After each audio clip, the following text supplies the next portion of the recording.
TV9 ಡಿಜಿಟಲ್ಗೆ ಸ್ವಾಗತ. ನಾನು Bagalkot TV9 ಜಿಲ್ಲಾ ವರದಿಗಾರ ರವಿ ಮೂಕಿ. ಬಾಗಲಕೋಟೆ ಬಗ್ಗೆ ಹೇಳೋದಾದರೆ ಬಾಗಲಕೋಟೆಯದ್ದು ಒಂದು ದುರಂತ ಕಥೆ ಅಂತಲೇ ಹೇಳ್ಬೋದು. ಯಾಕಂತಂದರೆ ಆಲ್ಮಟ್ಟಿ ಜಲಾಶಯಕ್ಕೆ ಬಾಗಲಕೋಟೆಯ ನಗರ ಅಂದರೆ ಹಳೆ ಬಾಗಲಕೋಟೆ ಅಂತ ಈಗ ಕರೆಸ್ಕೊಳ್ತಾ ಇರುವಂಥ ಬಾಗಲಕೋಟೆ ನಗರ ಸಂಪೂರ್ಣವಾಗಿ ಮುಳುಗಡೆಯಾಗಿ, ಅದು ಎಷ್ಟು ಮಟ್ಟಿಗೆ ಅಂತಂದರೆ ಇಡೀ ಏಷ್ಯಾ ಖಂಡದಲ್ಲೇ ಅತಿ ಹೆಚ್ಚು ಮುಳುಗಡೆ ಹೊಂದಿರುವ ನಗರ ಅಂದರೆ ಬಾಗಲಕೋಟೆ ಅಂತ ಹೇಳ್ತಾರೆ. ಇದರಿಂದ ಬಾಗಲಕೋಟೆಯನ್ನು ಮುಳುಗಡೆ ನಗರಿ ಅಂತಲೂ ಕೂಡ ಕರ್ತಾ ಇರುವಂಥದ್ದು.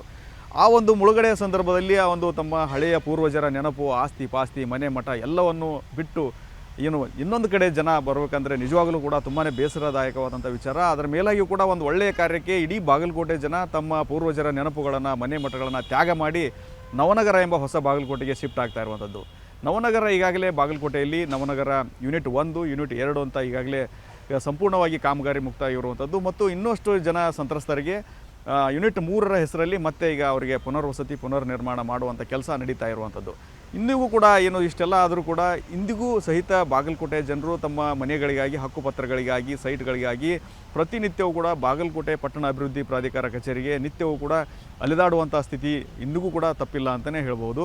ಅದರ ಜೊತೆಗೆ ಅಭಿವೃದ್ಧಿ ಹೆಸರಲ್ಲಿ ಕೆಲವೊಂದಿಷ್ಟು ಕಾಮಗಾರಿಗಳು ನಡೀತಾ ಇರುವಂಥದ್ದು, ಅವು ಎಷ್ಟು ಮಟ್ಟಿಗೆ ಎಡವಟ್ಟಾಗ್ತಾ ಇದಕ್ಕೆ ಒಂದು ಸ್ಪಷ್ಟವಾದಂತಹ ಚಿತ್ರಣ. ಅಂದರೆ ಬಾಗಲಕೋಟೆಯ ನವನಗರದಲ್ಲಿ ಅಂದರೆ 26ನೇ ಸೆಕ್ಟರ್ ಆಗಿರ್ಬೋದು, 28ನೇ ಸೆಕ್ಟರ್ ವ್ಯಾಪ್ತಿ ಪ್ರದೇಶ, ಅದರ ಜೊತೆಗೆ ಬಾಪೂಜಿ ಬ್ಯಾಂಕಿಂದ ಮೇಲ್ಗಡೆ ಹೋಗುವಂಥ ಒಂದು ಸಂದರ್ಭದಲ್ಲಿ ಡಬಲ್ ರೋಡ್ ಏನಿದೆ ಆ ಒಂದು ಸ್ಥಳದಲ್ಲಿ ಈಗಾಗಲೇ ಕುಡಿಯುವ ನೀರಿನ ಪೈಪ್ಲೈನ್ ಕಾಮಗಾರಿ ನಡೀತಾ ಇರುವಂಥದ್ದು. ಈಗಾಗಲೇ ಕಾಮಗಾರಿ ಸಂಪೂರ್ಣವಾಗಿ ಮುಕ್ತಾಯವಾಗಿದೆ. ಆದರೆ ಇಲ್ಲಿ ಒಂದು ಗುತ್ತಿಗೆದಾರರಾಗಿರ್ಬೋದು ಮತ್ತು ಅಧಿಕಾರಿಗಳ ನಿರ್ಲಕ್ಷ್ಯತನ, ಬೇಜವಾಬ್ದಾರಿತನ ಎಷ್ಟರ ಮಟ್ಟಿಗೆ ಇದೆ ಅಂತಂದರೆ, ಕಾಮಗಾರಿಯಾಗಿ ಈಗಾಗಲೇ ಇಲ್ಲಿ ಇರುವಂತಹ ಒಂದು ಸುಸಜ್ಜಿತವಾದಂಥ ಫುಟ್ಪಾತನ್ನು ಅಗೆದು ಅಲ್ಲಿರುವ ಕಲ್ಲು ಮಣ್ಣನ್ನು ಅಗೆದು ಅಲ್ಲಿ ಒಳಗಡೆ ಪೈಪ್ಲೈನ್ ಹಾಕಿ ನೀರಿನ ಸರಬರಾಜು ಮಾಡ್ತೀವಿ ಅಂತ ಹೇಳ್ಕೊಂಡು ಆ ಕಾಮಗಾರಿಯನ್ನು ಮಾಡಿದ್ದಾರೆ.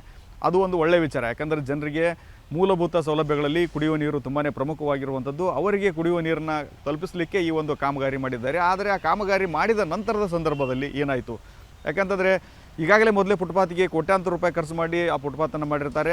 ಅದಾದ ನಂತರ ಅದಕ್ಕಿಂತ ಫುಟ್ಪಾತ್ಗಿಂತ ಕುಡಿಯುವ ನೀರು ತುಂಬಾ ಮುಖ್ಯ ಅನ್ನೋ ಒಂದು ಹೆಸರಿನಲ್ಲಿ ಆ ಫುಟ್ಪಾತನ್ನು ಅಗೆದು ಪೈಪ್ಲೈನ್ ಕಾಮಗಾರಿ ಮಾಡಿದ್ದಾರೆ. ಆದರೆ ನಂತರದ ಸಂದರ್ಭದಲ್ಲಿ ಆ ಫುಟ್ಪಾತ್ ಕಲ್ಲುಗಳನ್ನು ಯಾವ ರೀತಿ ವಾಪಸ್ ಮರು ಜೋಡಿಸಿ ಅದನ್ನು ಸರಿಯಾಗಿ ಮಾಡಬೇಕಾಗಿತ್ತು, ಜನರಿಗೆ ಫುಟ್ಪಾತ್ ಮೇಲೆ ಓಡಾಡೋಕ್ಕೆ, ಸಂಚಾರ ಮಾಡೋದಕ್ಕೆ ಯಾವ ರೀತಿ ಅನುಕೂಲ ಮಾಡಿಕೊಡಬೇಕಾಗಿತ್ತು, ಆ ಕೆಲಸವನ್ನು ಮಾಡಿಲ್ಲ. ಯಾಕಂದರೆ ಕಾಮಗಾರಿ ಮುಗಿದು ಈಗಾಗಲೇ 2 ತಿಂಗಳ ಮೇಲಾದರೂ ಕೂಡ ಆ ಫುಟ್ಪಾತ್ಗಳನ್ನು ಸರಿಯಾಗಿ ಹೊಂದಿಸಿ ಕಲ್ಲು ಮಣ್ಣು ಹಾಕಿ ಅದನ್ನು ನೀಟಾಗಿ ಜನರಿಗೆ ಆ ಒಂದು ಓಡಾಡೋದಕ್ಕೆ ಅನುಕೂಲ ಮಾಡಿಕೊಡುವಂಥ ಕೆಲಸ ಮಾಡಿದೆ. ಬೇಕಾಬಿಟ್ಟಿಯಾಗಿ ರಸ್ತೆಯ 2 ಬದಿಯಲ್ಲೂ ಕೂಡ ಸಾಲು ಸಾಲು ರಾಶಿ ಗಟ್ಟಲೆ ಕಲ್ಲುಗಳು ಹಾಗೆ ಬಿದ್ದಿರುವಂಥದ್ದು. ಇದರಿಂದ ಜನ ಫುಟ್ಪಾತ್ ಮೇಲೆ ಸಂಚಾರ ಮಾಡಬೇಕಾಗಿರುವಂಥ ಜನ ಫುಟ್ಪಾತ್ ಬಿಟ್ಟು ರಸ್ತೆ ಮೇಲೆ ಹೋಗುವಂಥ ಸ್ಥಿತಿ ಬಂದು ಒದಗಿರುವಂಥದ್ದು. ಈ ನಿಟ್ಟಿನಲ್ಲಿ ಫುಟ್ಪಾತನ್ನು ಬಿಟ್ಟು ರಸ್ತೆ ಮೇಲೆ ಜನ ಓಡಾಡುವಂಥ ಒಂದು ಸಂದರ್ಭದಲ್ಲಿ ಸಾಕಷ್ಟು ಅನಾಹುತಗಳು, ಅಪಘಾತಗಳು ಆಗೋದಕ್ಕೆ ಇದೊಂದು ಪ್ರಮುಖವಾದಂಥ ಕಾರಣವಾಗ್ತಾ ಇದೆ.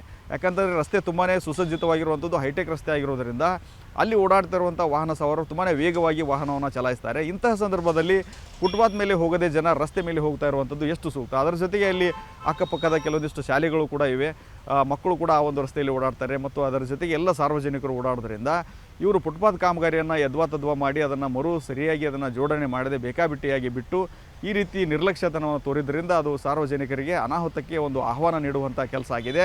ಆ ನಿಟ್ಟಿನಲ್ಲಿ ಅದರ ಜೊತೆಗೆ ಪ್ರಮುಖವಾಗಿ ಹೇಳಬೇಕಂದ್ರೆ ಆ ಕಲ್ಲುಗಳನ್ನು ಏನು ಅಗೆದಿದ್ದಾರೆ ಅವು ಚರಂಡಿಯಲ್ಲೂ ಕೂಡ ಬಿದ್ದಿರುವಂಥದ್ದು ಎಲ್ಲವೂ ಕೂಡ ಸಂಪೂರ್ಣವಾಗಿ ನಿರ್ಲಕ್ಷ್ಯತನದ ಪರಮಾವಧಿಯಲ್ಲಿ ಎದ್ದು ಕಂಡು ಬರ್ತಾ ಇದೆ. ಇದ್ರ ಬಗ್ಗೆ ಈಗಾಗಲೇ BTD ಅಧಿಕಾರಿಗಳನ್ನು ಕೇಳಿದರೆ ಮುಜಿಮ್ದಾರ್ ಎನ್ನುವ ಒಬ್ಬ ಗುತ್ತಿಗೆದಾರರು ಆ ಕೆಲಸವನ್ನು ಮಾಡ್ತಾ ಇದ್ದಾರೆ. ಅವರಿಗೆ ನಾವು ಕಡ್ಡಾಯವಾಗಿ ಕಟ್ಟುನಿಟ್ಟಿನ ಸೂಚನೆಯನ್ನು ಕೊಡ್ತೀವಿ. ಯಾವುದೇ ಕಾರಣಕ್ಕೂ ಕಾಮಗಾರಿಯಾಗಿದೆ, ಪೈಪ್ಲೈನ್ ಕಾಮಗಾರಿ ನಂತರದ ಸಂದರ್ಭದಲ್ಲಿ ಫುಟ್ಪಾತನ್ನು ಆ ಕಲ್ಲುಗಳನ್ನು ಅಗೆದಿದ್ದಾರೆ ಅವರೆಲ್ಲವನ್ನು ಕೂಡ ಮರು ಜೋಡಣೆ ಮಾಡಿ ಒಂದು ಸೂಕ್ತವಾದಂಥ ಮತ್ತು ಸುಗಮ ಸಂಚಾರಕ್ಕೆ ಫುಟ್ಪಾತ್ನಲ್ಲಿ ಜನರು ಓಡಾಡೋದಕ್ಕೆ ಅನುಕೂಲ ಮಾಡಿಕೊಡ್ತೀವಿ ಅನ್ನೋ ಮಾತನ್ನು ಹೇಳಿದ್ದಾರೆ. ಒಟ್ಟಿನಲ್ಲಿ ಹೇಳೋದಾದರೆ ಒಂದು ಕಡೆ ಅಧಿಕಾರಿಗಳ ನಿರ್ಲಕ್ಷ್ಯತನ, ಇನ್ನೊಂದು ಕಡೆ ಗುತ್ತಿಗೆದಾರರ ಬಂಡತನದಿಂದ ಒಂದು ಸುಸಜ್ಜಿತವಾದಂತಹ ಒಂದು ಫುಟ್ಪಾತ್ ಯಾವ ರೀತಿ ಇತ್ತು ಅದನ್ನು ಮರು ಜೋಡಣೆ ಮಾಡದೆ ಹಾಗೆ ಬಿಡಲಾಗಿದೆ. ಇದರಿಂದ ಸಾರ್ವಜನಿಕರು ಇದರಿಂದ ಇನ್ನಿಲ್ಲದ ಸಂಕಷ್ಟವನ್ನು, ತೊಂದರೆಯನ್ನು ಅನುಭವಿಸುವಂತಾಗಿರುವಂಥದ್ದು. ಈಗ ನಾವು ಆದಷ್ಟು ಬೇಗ ಅದನ್ನು ಸರಿ ಮಾಡಿಸ್ತೀವಿ, ಗುತ್ತಿಗೆದಾರರಿಗೆ ಸೂಚನೆ ಕೊಡ್ತೇವೆ ಅಂತ ಅಧಿಕಾರಿಗಳು ಹೇಳಿದರೆ ಅದು ಆದಷ್ಟು ಬೇಗ ಆಗಲಿ ಅನ್ನೋದು ಎಲ್ಲರ ಆಶಯವಾಗಿದೆ.